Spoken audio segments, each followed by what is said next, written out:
Então, bora lá, meus amores. Vamos conversar agora um pouquinho sobre o juízo de admissibilidade dos meus recursos, tá? Foca aí no slide. Vamos conversar junto comigo, vamos analisar aqui junto comigo. Gente, o juízo de admissibilidade, ele é uma análise preliminar, tá? Que tem o objetivo de verificar ali a presença dos pressupostos recursais, também conhecidos por nós como pressupostos de admissibilidade recursal, tá? Nós possuímos um duplo juízo de admissibilidade. O primeiro juízo de admissibilidade é realizado pelo juízo ACO, que é o juízo de origem, tá? Essa análise, ela é feita ali no momento da interposição do recurso ou após a interposição das contrarrazões. Isso vai depender muito ali do órgão específico. E, gente, esse primeiro juízo de admissibilidade, que é realizado pelo juízo ACO, ele é um juízo preliminar, ele é um juízo superficial, tá? Ou seja, ele não é um juízo vinculante. Essa primeira análise de admissibilidade, ela pode ser alterada pelo segundo juízo de admissibilidade, que é o juízo ad quem, que aí é feito pelo órgão recursal, é feito pelo aquele órgão que vai proferir a decisão de mérito e é realizado antes da análise do mérito. Já aqui, tá? O segundo juízo de admissibilidade, que é realizado pelo juízo ad quem, ele tem sim caráter definitivo, tá? Gente, nós temos um recurso que é por isso, né, que diversos doutrinadores não entendem que trata-se de um recurso que não possui um duplo juízo de admissibilidade. Qual vai ser, gente, essa peça processual? Vai ser o meu embargo de declaração, que está previsto lá no 897-A da CLT. O embargo de declaração, gente, ele possui apenas um único juízo de admissibilidade. Isso porque o juízo ACO é quem vai analisar, né, os pressupostos de admissibilidade e também quem vai fazer. Desculpa, gente. E também não é coronavírus, não, tá? E também quem vai fazer a análise do mérito, ok? Então vamos lembrar aqui: duplo juízo de admissibilidade. O primeiro, um juízo preliminar e superficial, que é feito pelo juízo ACO, e o segundo, feito pelo juízo ad quem, tem caráter definitivo e é realizado antes da análise do mérito, tá? Gente, quando nós começarmos, tá, a fazer as nossas peças, o nosso recurso ordinário, o nosso recurso de revista, vocês vão ver que esses recursos, eles têm uma folha de interposição, ele tem uma folha de rosto, né? Nós chamamos também de folha de rosto, folha de interposição. E essa folha de rosto, essa folha de interposição, ela é sempre dirigida, ela é sempre endereçada ao juízo ACO. Então, a folha de rosto, ela tem apenas um objetivo: demonstrar ao juízo ACO que os pressupostos de admissibilidade recursais foram devidamente cumpridos, foram devidamente observados. Então, a folha de rosto, gente, é esse primeiro juízo de admissibilidade. Tanto que, quando os processos eram físicos, essa folha de rosto ela era destacada, tá? A folha de rosto ia para o juízo ACO e o restante do processo ia para o restante do recurso, né? Ia para o juízo ad quem, tá? Então, vocês vão perceber comigo, quando a gente começar a conversar sobre o recurso ordinário, sem ser na semana que vem, na outra, tá? Que, gente, o meu recurso ordinário, o meu recurso de revista, ele tem uma folha de interposição, ele tem uma folha de rosto, e essa folha de rosto, essa folha de interposição, tem como objetivo apenas demonstrar ao juízo ACO que os pressupostos de admissibilidade foram cumpridos. Por isso que a folha de rosto, a gente apenas demonstra isso, né? Que foi observado o preparo, que foi observada a tempestividade, e por isso que a folha de rosto ela é direcionada, ela é endereçada ao juízo ACO, e as minhas folhas de razões, que eu também chamo de mérito, é direcionado para o meu juízo ad quem. Por quê? Porque é ali que eu demonstrarei o mérito e quem realiza a análise do mérito é o juízo ad quem e não o juízo a quo, tá? Quando nós falamos em juízo de admissibilidade, esse juízo de admissibilidade ele pode ser positivo, negativo ou parcial. O juízo de admissibilidade positivo é quando eu tenho presentes todos os pressupostos recursais, tá? Então, se eu tenho um juízo de admissibilidade positivo, o meu recurso vai ser admitido e analisado o mérito, tá? Se o juízo de admissibilidade foi feito ali no juízo ACO, tendo esse juízo de admissibilidade positivo, o recurso é enviado para o juízo ad quem, para que ele realize, então, um segundo juízo de admissibilidade e, se mais uma vez for positivo, passa-se a análise do mérito, ok? Já se o meu juízo de admissibilidade for negativo, isso significa que não estão presentes os pressupostos recursais necessários à admissão do recurso, tá? Dessa forma, gente, o juízo ACO não vai processar o recurso e quando nós temos a inadmissão do meu recurso por ausência de pressupostos recursais, é cabível agravo de instrumento, tá? Já vou comentar com vocês agora para que vocês nunca esqueçam, mas nós vamos falar disso nas nossas próximas aulas. No processo do trabalho, o agravo de instrumento ele tem apenas um objetivo único. Qual que é esse objetivo? Esse objetivo único: destrancar recurso. O que é destrancar recurso, gente? Ele é cabível em face da decisão, ali no caso do meu juízo ACO, que inadmitiu o recurso por ausência de alguns ou dos pressupostos recursais necessários, tá? Eu coloquei aqui para vocês um exemplo. Eu tive um juízo de admissibilidade positivo no juízo ACO, mas negativo no ad quem. Gente, se eu tiver um juízo de admissibilidade positivo no juízo ACO, os autos serão encaminhados para o juízo, para o tribunal ad quem, isso nós não temos dúvida. Chegando no tribunal ad quem, antes da análise do mérito, é realizado um segundo juízo de admissibilidade. Gente, é totalmente possível que esse segundo juízo de admissibilidade feito pelo juízo ad quem seja negativo. Isso porque eu não tenho, uma vinculação entre esses juízos de admissibilidade. Lembra até que eu comentei com vocês que o juízo de admissibilidade feito pelo juízo ACO, ele é um juízo precário, ele é um juízo superficial, é uma análise precária, é uma análise superficial, ok? E nós também temos o juízo de admissibilidade parcial. O juízo de admissibilidade parcial é aquele que vai constituir ônus da parte e impugnar mediante agravo de instrumento, tá? É quando não foi possível admitir o recurso por ausência de um pressuposto recursal. Aí, nesse caso, nós teremos um juízo de admissibilidade parcial, ok? Vamos conversar então, gente, sobre os pressupostos recursais, tá? Nós temos duas formas de classificação dos pressupostos recursais na doutrina, tá? Aquela que divide os pressupostos recursais em pressupostos objetivos ou subjetivos e aquela que divide os pressupostos recursais em intrínsecos e extrínsecos. Gente, novidade aqui para vocês, liguem as anteninhas em relação à segunda fase da OAB, tá?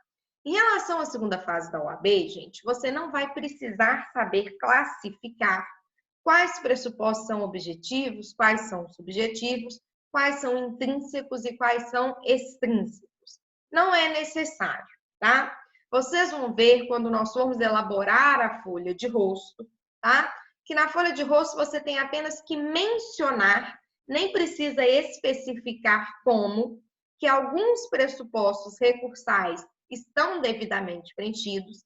Então, vocês vão precisar apenas mencionar que foram devidamente observados a legitimidade, a capacidade, o interesse processual e a regularidade de representação, tá? e vão ter que mencionar e especificar o preparo, tá? Falar ali que foram recolhidas as custas, se for o caso, e o depósito recursal, se também for o caso. Então, gente, para uma segunda fase da OAB, não é necessário saber essa classificação. Nós temos que saber os pressupostos recursais, temos que entender cada um desses pressupostos recursais, mas eu não preciso saber inseri-los nessa classificação.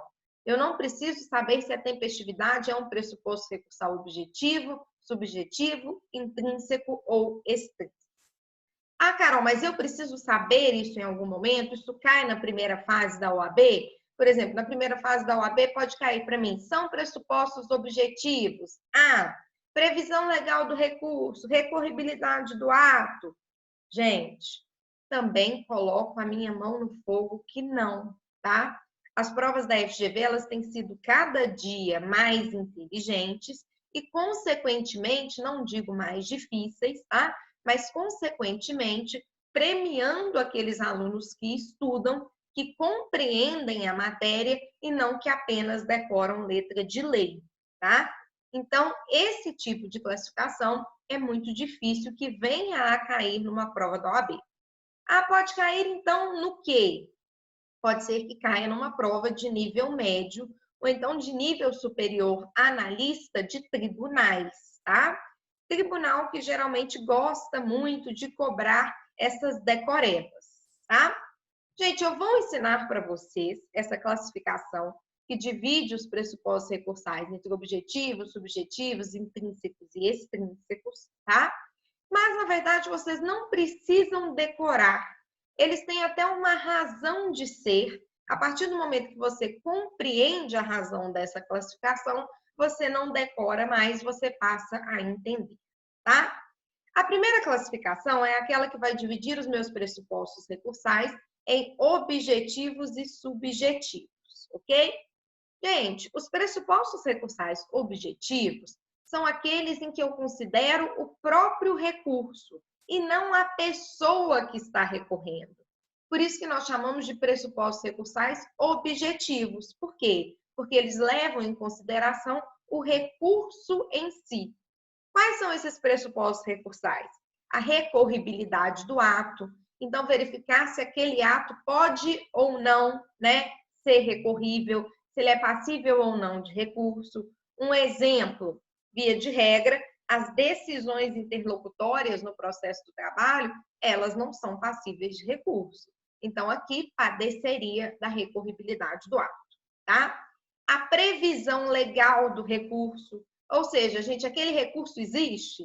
Eu posso simplesmente pegar uma decisão e falar assim, ah, não estou satisfeita, vou apresentar o recurso Nívea Morango Shine Fresa. Não, porque não existe esse tipo de recurso. Então, para poder interpor um recurso, tem que ter a previsão legal daquele recurso, porque os meus recursos são taxativos. Eu não posso simplesmente inventar um recurso da minha cabeça. A adequação, gente, é verificar se o recurso que está sendo interposto é adequado para aquela situação ali no caso concreto. Olha, eu tive uma decisão de primeiro grau, de primeira instância, proferida pela vara do trabalho. Eu posso interpor em face dessa decisão diretamente um recurso de revista? Não, porque embora esse recurso exista, ele tenha previsão legal, embora o ato seja recorrível, o recurso adequado ali naquele caso concreto é ou o recurso ordinário ou o embargo de declaração, se eu tiver como objetivo esclarecer a decisão ou integrá-la, tá? Outro pressuposto recursal objetivo que está ligado ao recurso em si é a inexistência de fato impeditivo ou extintivo do direito de recorrer.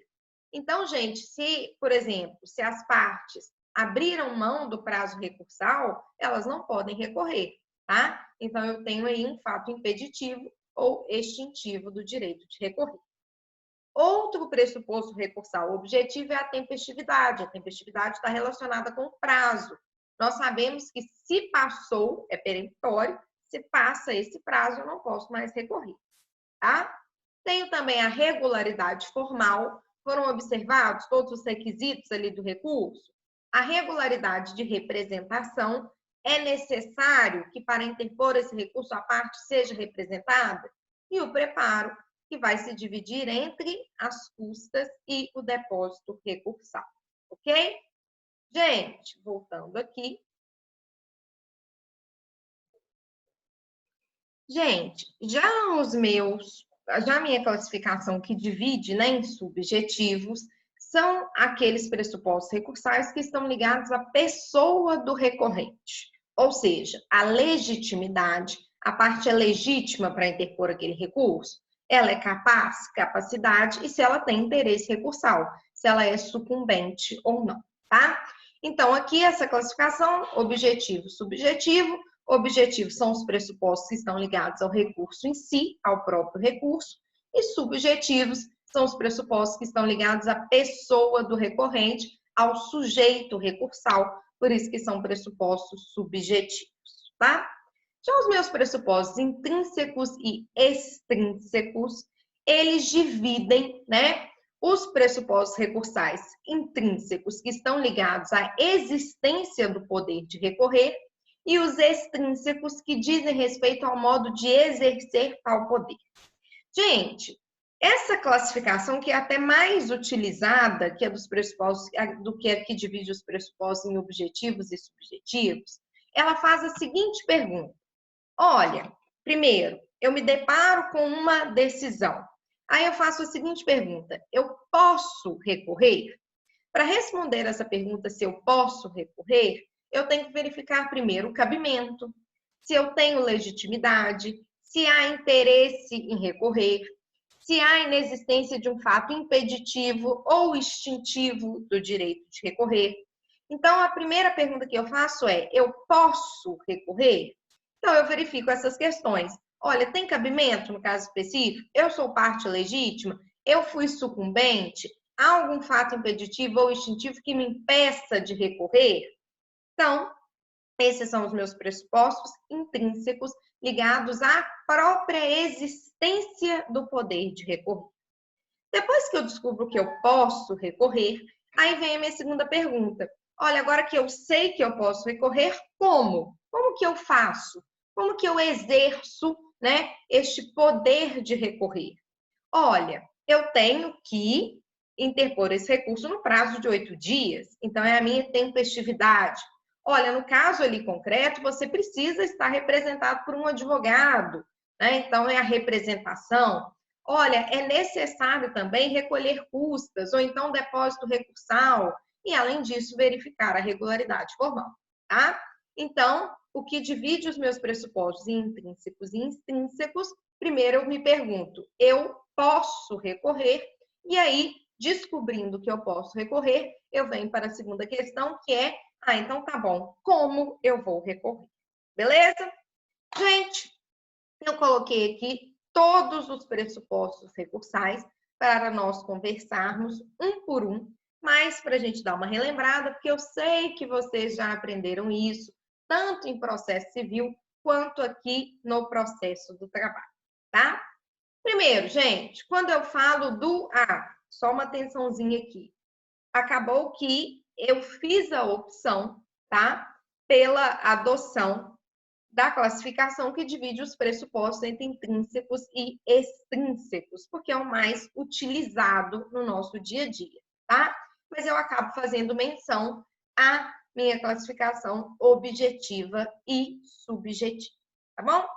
Gente, primeira coisa aqui, meu primeiro pressuposto recursal é o cabimento. Então, em relação ao cabimento, eu verifico duas coisinhas. O ato é recorrível? Então, lembrem-se, acordo na Justiça do Trabalho não é recorrível, decisão interlocutória, via de regra, na Justiça do Trabalho não é recorrível. Então, eu tenho que verificar se aquele ato é recorrível, tá? Isso é a questão da minha recorribilidade. E depois, verificar se o recurso interposto é o adequado àquela modalidade da decisão que eu busco impugnar. Então, o cabimento ele é uma soma da recorribilidade e da adequação, tá? Tranquilo? Meu segundo pressuposto recursal é a legitimidade para recorrer. Gente, quem tem legitimidade aqui para recorrer? As partes, o terceiro interessado e o Ministério Público, tá? Um caso típico ali em que o Ministério Público terá legitimidade é quando eu tenho reconhecimento de vínculo empregatício com sociedade de economia mista ou com empresa pública sem aprovação prévia em concurso. É a Justiça do Trabalho, que é seletista, mas a gente sabe que essas empresas demandam um concurso para o ingresso. Se há um reconhecimento de vínculo empregatício sem aprovação prévia em concurso, o Ministério Público vai ser parte legítima aqui para interpor a ação, tá? Além disso, gente, o 996, vou até procurar aqui para a gente, é como se a gente estivesse em sala mesmo.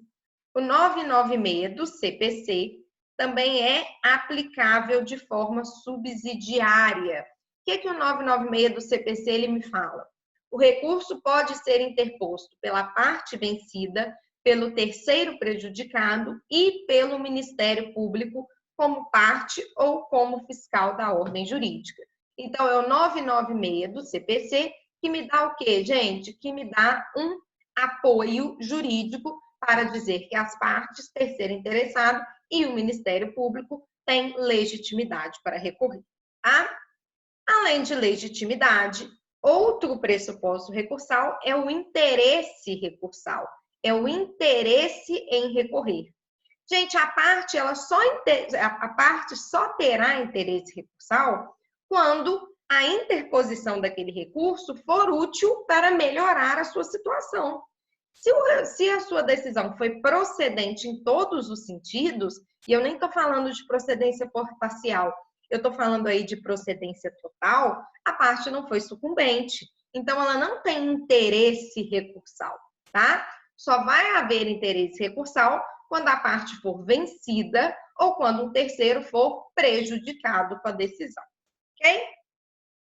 Quarto pressuposto recursal aqui é a minha inexistência de fato impeditivo ou extintivo do direito de recorrer, tá?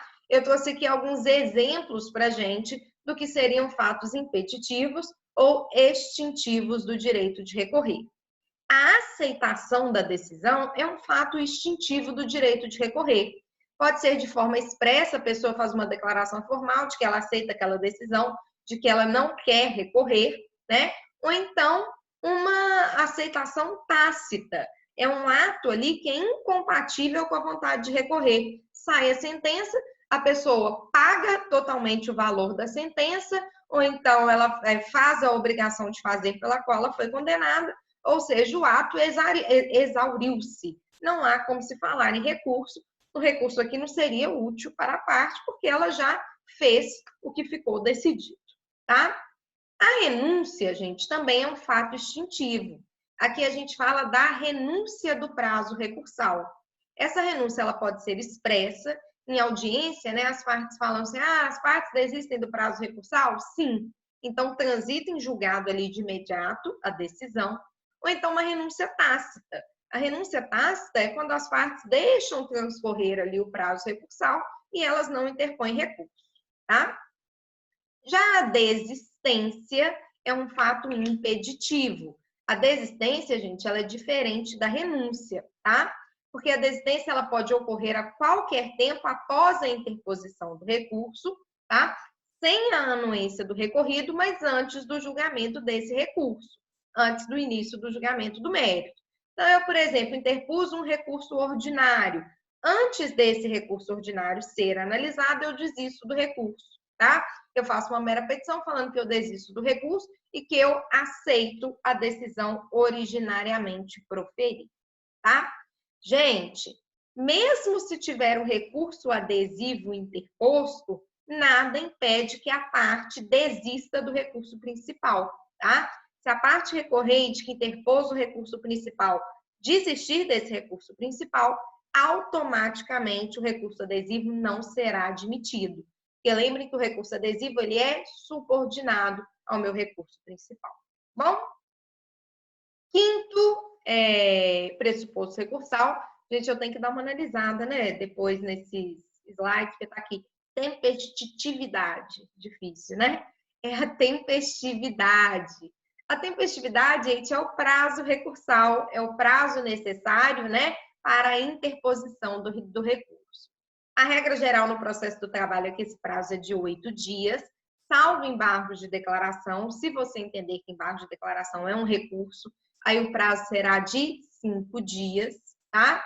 E passado esse prazo, opera-se a preclusão temporal. Nossa Senhora. Passado este prazo, opera-se a preclusão temporal, ou seja, as partes não podem interpor o recurso após o vencimento do prazo. Até podem interpor, né, gente, porque o direito de ação é incondicionado, mas esse recurso provavelmente não será admitido, não é isso? Haja vista que são prazos peremptórios. Esses prazos também, gente, eles não podem ser alterados pelas partes, então não pode ser transformado num prazo convencional. E lembrem-se que a Fazenda Pública, o Ministério Público do Trabalho e a Defensoria Pública têm prazo em dobro. Hoje em dia tem-se o entendimento que essas assistências judiciárias, né, das faculdades também teriam prazo em dobro, tá? São poucas, né, que tratam de matéria trabalhista, porque a gente tem muita questão da OAB, de retirar cliente dos advogados e tal, mas se houver, né, alguma faculdade que faz essa assistência judiciária gratuita em matéria trabalhista, pode-se sim requerer a aplicação desse prazo em dobro, tá? Em relação à tempestividade, também tem a questão do recurso prematuro. Antes do novo CPC, gente, o que acontecia? Imagina, por exemplo, que eu tive uma decisão, tá, que foi publicada na sexta-feira. A gente sabe que o prazo do recurso só vai começar a contar na segunda-feira, né? Porque é no dia útil subsequente. E aí o advogado, muito ansioso, pega essa decisão na sexta e na sexta-feira mesmo, ou no final de semana, ele já interpõe o recurso, mesmo antes, né, desse recurso mesmo antes desse prazo começar a contar. Antes do novo CPC, esses advogados ansiosos, eles tinham que tomar um pouco de cuidado, porque o recurso prematuro, ele era considerado recurso intempestivo, porque ele estava sendo interposto mesmo antes do início do prazo, tá? Isso não acontece mais, graças a Deus aí para os advogados ansiosos, minha mãe, né, que eu sempre falo com vocês que ela é bastante ansiosa. O artigo 218, parágrafo 4º do novo CPC, ele permite, tá, essa interposição do recurso antes do termo inicial do prazo recursal, ok? Sexto pressuposto recursal aqui, nós temos a representação. Gente, a representação regular, ela vai decorrer da representação por advogado, quando não for possível a parte ajuizar por meio de jus postulandi, tá? Gente, a súmula 383 do TST, vou colocar ela aqui pra gente. Aí. Aqui, ó. Súmula 383 do TST.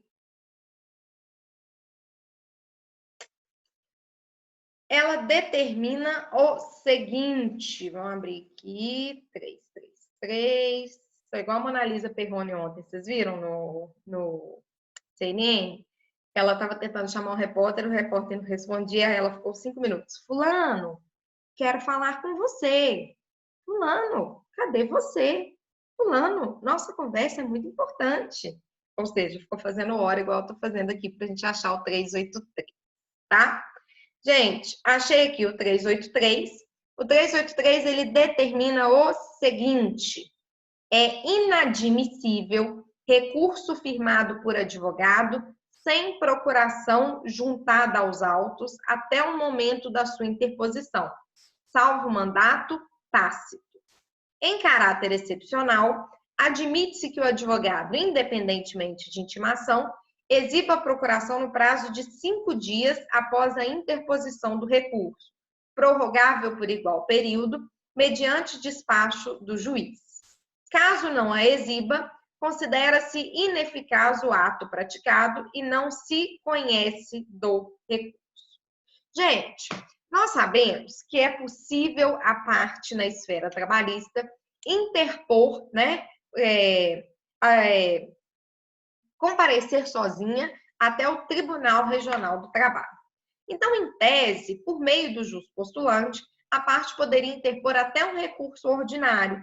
Já um recurso de revista, ela precisaria da representação do advogado, tá?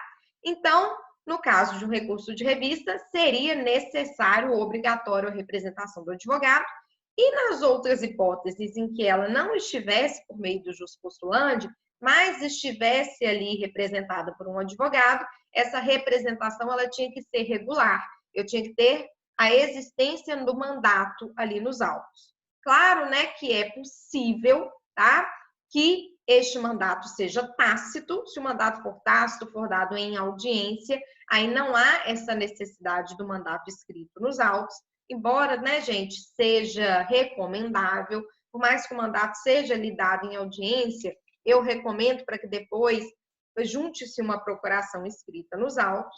E a segunda hipótese é a hipótese de exceção, que eu li para vocês da súmula 383, tá? Que me fala que em caráter excepcional permite-se a juntada de procuração no prazo de 5 dias, tá? Mas aí, gente, esse prazo de 5 dias é até independente de intimação, tá? Gente, nós temos a OJ 139 também, da SDI 1, que ela fala a questão do estagiário. Eu acho que essa aí vai interessar vocês. A OJ 139, ela me fala o seguinte: válidos são os atos praticados por estagiário se, entre o subestabelecimento e a interposição do recurso, sobreveio a habilitação do então estagiário para atuar como advogado.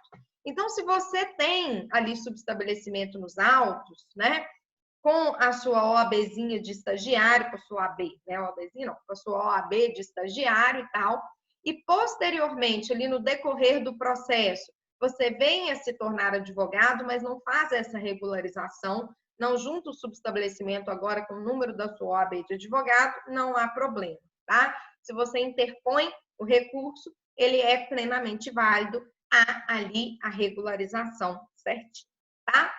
Gente, vou deixar para a próxima aula para a gente conversar sobre o preparo, sobre as custas e o depósito recursal, que é algo que vocês têm um pouquinho mais de dúvida. Então, para dar um tempinho para vocês irem beber uma água, para vocês descansarem um pouquinho, deixo para o próximo bloco e não para a próxima aula, tá? Até daqui a pouquinho.